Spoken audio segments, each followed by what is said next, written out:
Indonesia adalah negara kepulauan terbesar di dunia yang sangat kaya akan sumber daya hayati lautnya. 75% wilayah Indonesia adalah laut dengan luas mencapai 5,8 juta kilometer persegi. Terumbu karang di seluruh perairan Indonesia diperkirakan mencapai 25.000 kilometer persegi atau 9% dari total luas terumbu karang dunia. Kepulauan Anambas adalah miniatur etalase kekayaan sumber daya hayati laut Indonesia. Dikaruniai dengan gugusan pulau-pulau kecil, dengan pantai pasir dan elok dan bersinar.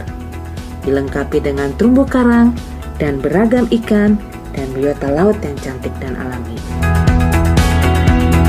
Ekosistem terumbu karang di Kepulauan Anambas terdiri dari 3 tipe, yakni terumbu karang tepi, terumbu karang penghalang, dan terumbu karang cincin dengan luas sekitar 3.705,84 hektar.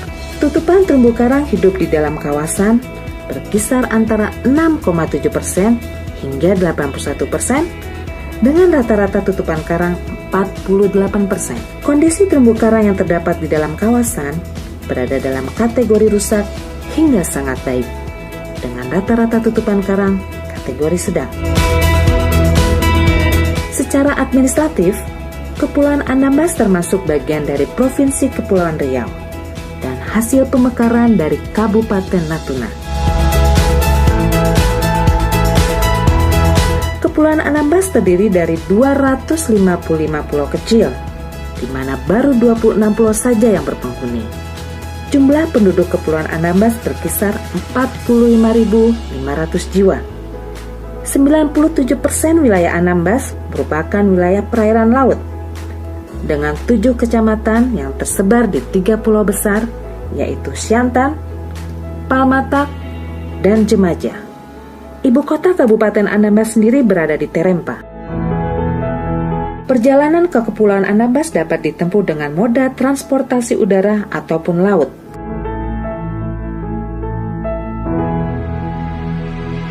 Jangan lupa klik like, komen, subscribe-nya melalui Tanjung Pinang, Pulau Bintan, yang kemudian dilanjutkan dengan menggunakan pesawat udara kecil, kapal cepat, ataupun dengan menggunakan kapal feri menuju Terempa. Kepulauan Anambas memiliki berbagai potensi wisata, antara lain wisata alam yang meliputi keindahan pantai dan alam bawah laut yang dapat dinikmati dengan cara snorkeling maupun diving.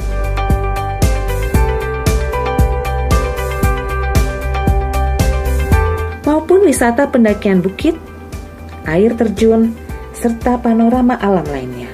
Sedangkan wisata budaya, kuliner, dan religi yang menjadi ciri khas Kepulauan Anambas berupa tarian tradisional, sejarah makam pengungsi Vietnam, makanan olahan hasil laut khas Melayu, masjid, dan kelenteng tertua yang sudah berdiri sejak ratusan tahun yang lalu.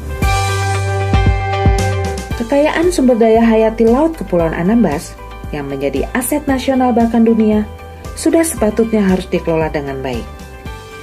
Sebagian perairan laut Kabupaten Kepulauan Anambas ditetapkan sebagai Taman Wisata Perairan atau disebut TWP pada tanggal 6 Juli 2011 melalui keputusan Menteri Kelautan dan Perikanan Republik Indonesia nomor Kep.35-Men-2011 tentang pencadangan kawasan konservasi perairan nasional Kepulauan Anambas dan laut sekitarnya di Provinsi Kepulauan Riau dengan luasan sebesar 1.262.686,2 hektar.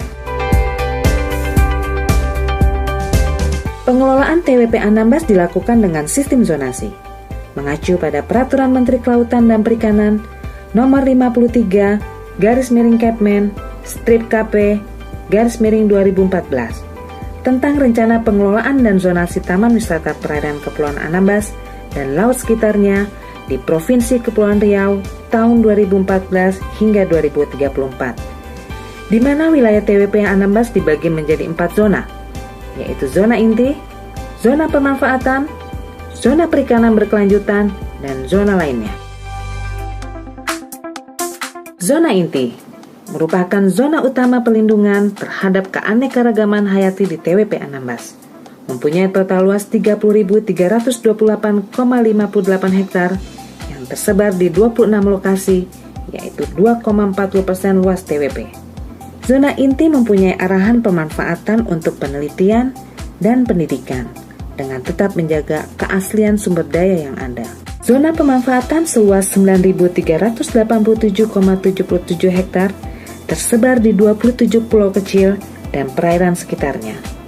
Lokasi-lokasi zona pemanfaatan memiliki potensi untuk dikembangkan atau dimanfaatkan untuk kegiatan wisata bahari, seperti Pulau Durai yang berpotensi sebagai wisata konservasi penyu hijau dan penyu sisik, Pulau Penjalin yang memiliki hamparan pasir putih yang lembut dengan air laut yang jernih dihiasi bebatuan granit sekitar pulau, serta Pulau Bawah yang berbentuk laguna dengan alam bawah laut yang kaya dengan biota dan karangnya. Pulau Bawah adalah salah satu pulau favorit untuk kegiatan diving. Sebuah resort untuk wisatawan menginap sudah berdiri di pulau ini.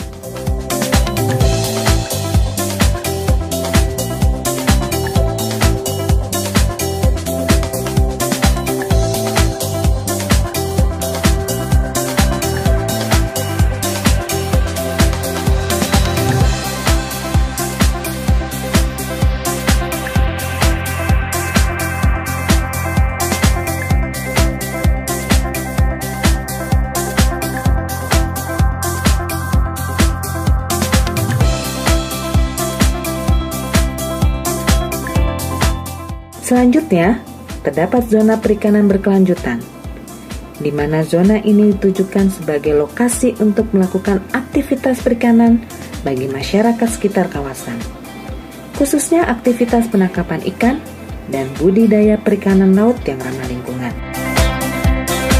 Zona ini terdiri dari subzona perikanan tangkap, subzona perikanan budidaya, dan subzona perikanan tradisional. Zona keempat adalah zona lainnya yang ditujukan sebagai lokasi untuk melakukan aktivitas rehabilitasi atau pemulihan lokasi-lokasi yang telah mengalami degradasi lingkungan, baik kerusakan ekosistem maupun penurunan sumber daya akibat penangkapan ikan yang merusak, seperti pemboman dan penangkapan ikan menggunakan potasium. Adalah kewajiban kita bersama untuk menjaga dan memanfaatkan secara bijak karunia sumber daya alam yang begitu indah dan melimpah di bumi Nusantara tercinta ini. Marilah kita bersama-sama menjaga lingkungan laut dan kekayaan sumber daya di dalamnya. Hentikan kegiatan-kegiatan yang merusak lingkungan laut dan tingkatkan komitmen dalam penegakan hukum terhadap pelanggaran-pelanggaran yang terjadi di laut. Keindahan dan kekayaan laut Kepulauan Anambas sudah sepatutnya dijaga sebagai harta warisan yang tak ternilai untuk masa depan demi kesejahteraan masyarakat Kepulauan Anambas dan seluruh bangsa Indonesia.